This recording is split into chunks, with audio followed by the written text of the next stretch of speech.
So, learning how to train can be such a huge obstacle for so many people.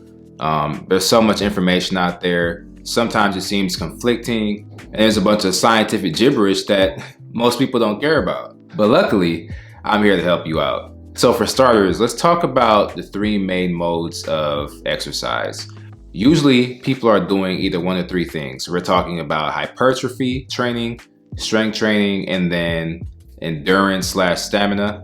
On a basic level, pretty much everybody is doing one of these three things and working in these three categories. For example, a runner is different than an Olympic lifter. An Olympic lifter is different than somebody who's just training for cardio, or somebody who's just trying to lose weight, or somebody who just wants to put on some muscle, just the average person. All these people train in a different way. And ultimately, it's just about mainly what your goals are. Okay, so now that we have that out of the way, let's talk about what reps and sets are. A rep is the number of individual times you do an exercise. A set is the amount of rounds you complete of that set exercise, if that makes sense. But for example, if I said 3 by 10 for push-ups, that would mean 10 push-ups, and then you would do that 3 different times. So you would do 10 push-ups, do a break, and then do 10 push-ups again, another break, 10 more push-ups. So 3 sets, 10 reps of each set. So hopefully it's kind of clicking, but I think that kind of explains it a little bit better. Now let's talk about hypertrophy training. Hypertrophy is basically the process your body goes through to put on muscle.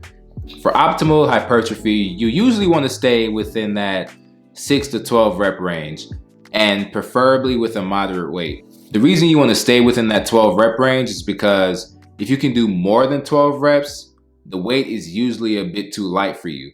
And if you can't do more than 6, then generally that weight is too heavy for you. Now you can kind of play with that number a little bit, maybe 5 or 6. You want to stay within that range though. And usually people will be like, what's a moderate weight? Trust me, you'll know. But moving forward to strength training. Strength training is usually done to improve your functional strength and your ability to lift heavier weights. Now, strength training usually has like different segments and subcategories within it. But in this video, we're just going to talk about conventional lifting. There is a segment called functional training. I want to cover that too, but that'll be in a later video. Strength training is usually best within that 3 to 5 rep range. Sometimes you can go down to 2, but 3 to 5 is usually the perfect amount of resistance for you. And within that range of 3 to 5, you want to do like a heavier weight than you're used to. Kind of difficult, but not impossible for you to lift. Don't be going up to your 1 rep max or anything for this type of training. And generally, I don't really recommend people to do strength training right off the bat, simply because your body hasn't built up enough strength and resistance to be able to lift those heavier weights at the optimal rep range. And finally, we're going to talk about endurance slash stamina training. So endurance slash stamina is usually best done within that 12 to 15 rep range.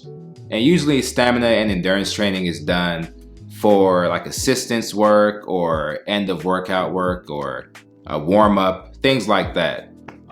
It's also done usually for people doing cardio.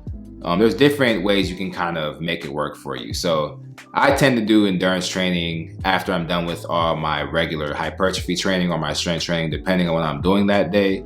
And there are other times where I'll do stamina training or a warm-up just before I start getting into my main workout. The thing with strength and stamina is that you can kind of get creative with it. You can go on the treadmill, you can jump rope, you can do a light exercise to begin or finish off your workout.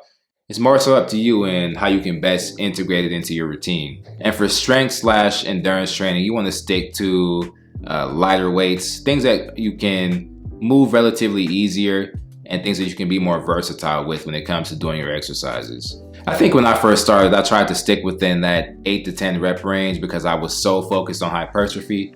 I didn't even know about the 6 to 12. This is something I learned years later. But even though I stuck to that 8 to 10, it really worked out for me in the end. To sum it all up, these are not exact rep ranges. You can kind of play with them and make them work for you. As long as you're putting in the consistent work, it'll pay off in the end. But yeah, guys, finally we're at the end.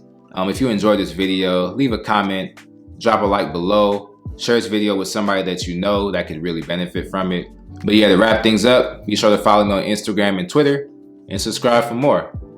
Till next time.